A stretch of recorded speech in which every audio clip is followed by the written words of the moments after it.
aujourd'hui la classe de 6e. Donc ici, j'ai la division. Aujourd'hui, c'est la séquence numéro 6. Donc, je vais traiter la division euclidienne entre autres. Maintenant, l'égalité suivante traduit la division euclidienne de 60 par 7. C'est-à-dire, si j'effectue la division euclidienne de 60 par 7, qu'est-ce que je trouve? Je trouve que 60 égale à 7 fois 8 plus 4. Donc, si je vérifie ici, je trouve que 7 fois 8 est égal à 56, plus 4 est égal à 60. Donc, c'est vrai.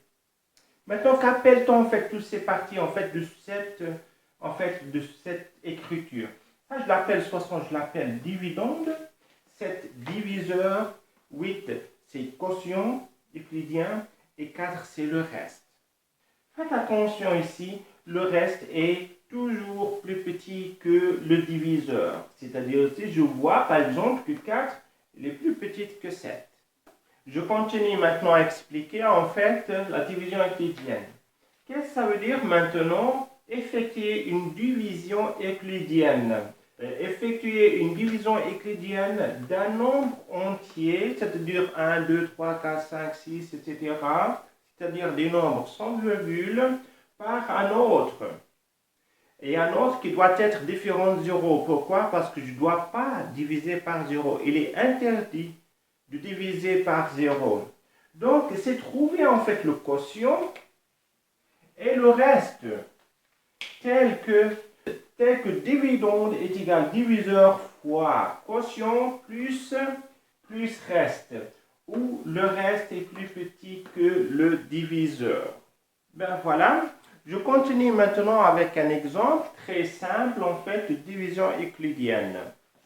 Donc ici, je vais effectuer la division euclidienne de 598, c'est un exemple du livre, par 7.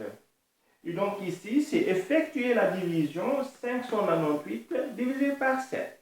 C'est ça l'opération qu'on doit faire.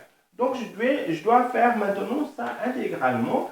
Donc je prends ici 598 et je divise par 7. Et là, je trouve donc 5. Si je divise 5 par 7, 5 c'est plus petit que 7. Donc, je ne peux pas diviser ça. Donc, j'enlève et je prends deux chiffres. Maintenant, si je prends 59 divisé par 7, oui. Donc, dans 59, combien de fois j'ai 7? J'ai 8. 8 fois 7 est égal à combien? C'est égal à 56. Et là, j'enlève. Maintenant, 9 moins 6 est égal à 3. 5 moins 5 est égal à 0. Donc voilà, j'ai fait en fait ici, 59 est égal à combien? 59 est égal à 7 fois 8 plus 3. Mais je n'ai pas encore terminé tout, donc je dois baisser le 8. Donc maintenant, ça devient 38. Et donc dans 38, combien j'ai de 7? Donc j'ai ici 5. 5 fois 7 est égal à combien? C'est égal à 35. J'enlève de 38 35 et je trouve ici le reste est égal à 3. Donc ici c'est égal à 3. Maintenant, je peux dire que ça c'est le quotient et ici c'est le reste.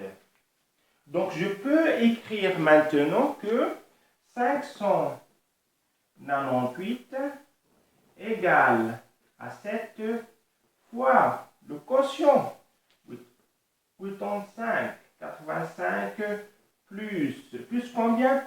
Plus 3. J'ai ici, qu'est-ce que vous voyez ici? J'ai ici 3 inférieur à 7. Et donc c'est juste.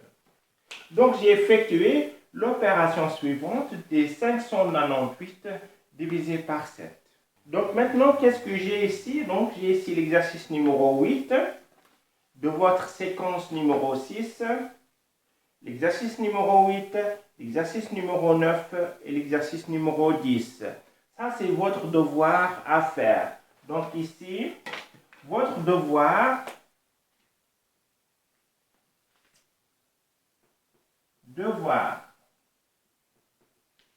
vous allez en faire ici l'exercice numéro, c'est séquence ici, c'est séquence Et les exercices, qu'est-ce qu'on va prendre? On va prendre exo numéro 8, 9 et 10. Exo 8, exo 9 et exo 10. Et la fois prochaine, donc on va corriger ça ensemble. On va vous donner en fait la correction de ces 3 exercices. Merci à tous.